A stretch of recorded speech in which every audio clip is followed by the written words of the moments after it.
దేశవ్యాప్తంగా ఇప్పుడు ఒకే చర్చ, ఒకే నినాదం. అది యూనిఫామ్ సివిల్ కోడ్. దశాబ్దాలుగా నలుగుతున్న ఈ అంశంపై తాజాగా దేశ అత్యున్నత న్యాయస్థానం చేసిన వ్యాఖ్యలు రాజకీయ వర్గాల్లో పెను సంచలనాన్ని రేపుతున్నాయి. ముఖ్యంగా ముస్లిం మహిళల వారసత్వ హక్కుల విషయంలో సుప్రీంకోర్టు వెల్లడించిన అభిప్రాయం దేశ చట్టాల్లో రాబోయే పెను మార్పులకు సంకేతంగా కనిపిస్తోంది. అసలు సుప్రీంకోర్టు ఏమంది?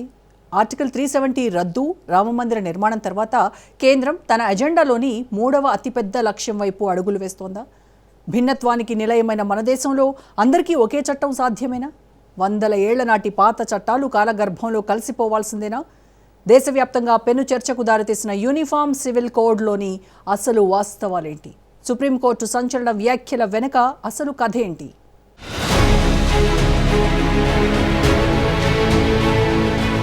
సుప్రీంకోర్టు సంచలన వ్యాఖ్య.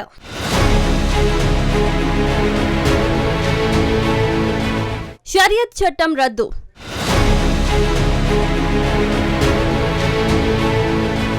యూసీసీలోని అసలు వాస్తవాలేంటి?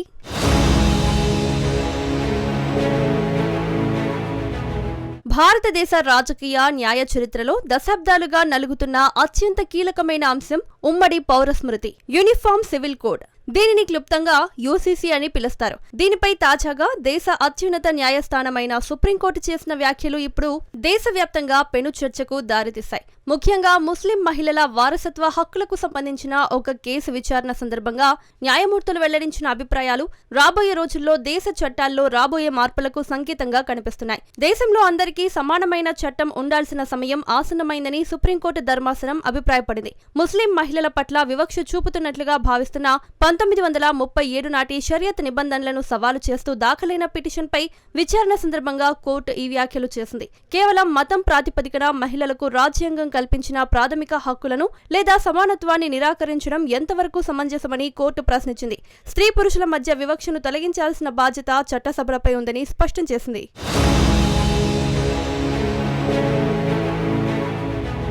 అయితే ఇక్కడే ఒక సాంకేతిక అంశాన్ని కూడా కోర్టు ప్రస్తావించింది. ముస్లింల వారసత్వ వ్యవహారాలను నియంత్రించడానికి ప్రస్తుతం షరియత్ చట్టం కాకుండా వేరే చట్టం ఏదీ అమలులో లేదు.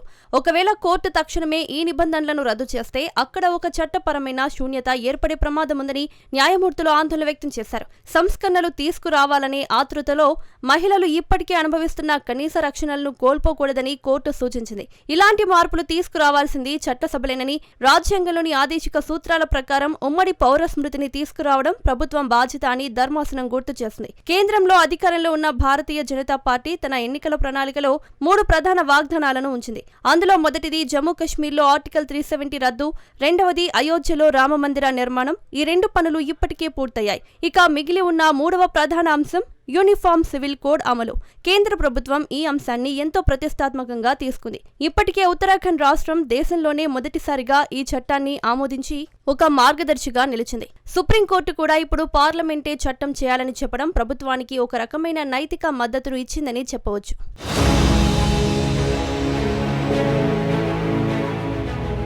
యూసీసీ అమలుపై దేశంలో భిన్నమైన అభిప్రాయాలు ఉన్నాయి. ఈ చట్టం రావాలని కోరుకునేవారు ప్రధానంగా ఒకే దేశం ఒకే చట్టం అనే సూత్రాన్ని నమ్ముతారు. వివాహం, విడాకులు, దత్తత, ఆస్తి పంపకాల వంటి వ్యక్తిగత విషయాల్లో మతంతో సంబంధం లేకుండా పౌరులందరికీ ఒకే రకమైన నిబంధనలు ఉండాలని వీరు వాదిస్తారు. దీనివల్ల సామాజిక ఐక్యత పెరుగుతుందని, ముఖ్యంగా మహిళలకు పురుషులతో సమానంగా హక్కులు దక్కుతాయని వీరి నమ్మకం. 100 ఏళ్ల నాటి పాత చట్టాలను మార్చడం వల్ల సమాజం ఆధునికత వైపు అడుగులు వేస్తుందని వీరు భావిస్తారు. మరోవైపు దీనిని వ్యతిరేకించేవారు భారతదేశంలోని భిన్నత్వాన్ని గుర్తు చేస్తున్నారు. మన దేశం ఎన్నో మతాలు, కులాలు, ఆచారాలకు నిలయం. మతపరమైన వ్యక్తిగత చట్టాల్లో ప్రభుత్వం జోక్యం చేసుకోవడం రాజ్యాంగం కల్పించిన మత స్వేచ్ఛకు విరుద్ధమని కొందరు వాదిస్తున్నారు. కేవలం మైనారిటీ వర్గాలే కాకుండా ఈశాన్య రాష్ట్రాల్లోని గిరిజన తెగలు కూడా తమ ప్రత్యేక ఆచారాలు ఈ చట్టం వల్ల దెబ్బతింటాయని ఆందోళన వ్యక్తం చేస్తున్నాయి. ఎన్నికల్లో లాభం పొందడానికే ప్రభుత్వం ఇలాంటి నిర్ణయాలు తీసుకుంటోందని విపక్షాలు విమర్శిస్తున్నాయి.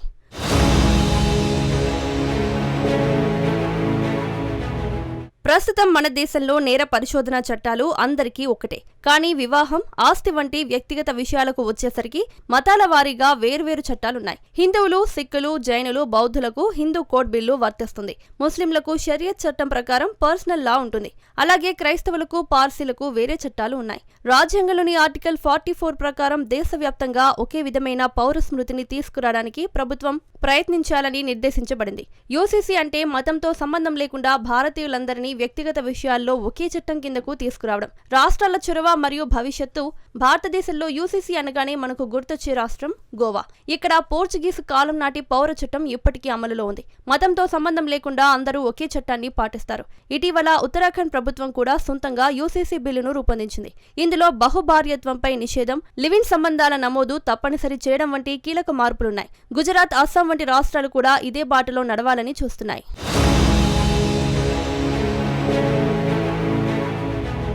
యూనిఫామ్ సివిల్ కోడ్ అనేది కేవలం చట్టపరమైన మార్పు మాత్రమే కాదు, అది ఒక సామాజిక విప్లవం లాంటిది. ఇది అమల్లోకి వస్తే రాజ్యాంగం ముందు అందరూ సమానులే అనే భావన బలోపేతమవుతుంది. అయితే మైనారిటీల భయాలను తొలగించడం, గిరిజన ఆచారాలను గౌరవించడం మరియు అందరినీ కలుపుకొని పోవడం అనేది ప్రభుత్వానికి ఒక పెద్ద సవాలు. న్యాయం ఏ మతానికి తక్కువ కాకూడదు, చట్టం ఏ మతానికి వ్యతిరేకంగా ఉండకూడదు. సుప్రీంకోర్టు తాజా వ్యాఖ్యల నేపథ్యంలో కేంద్ర ప్రభుత్వం ఈ దిశగా అడుగులు వేగవంతం చేసే అవకాశం ఉంది. చర్చలు, సంప్రదింపుల ద్వారా అందరికీ ఆమోదయోగ్యమైన చట్టం రావడం దేశ ప్రగతికి ఎంతో అవసరం.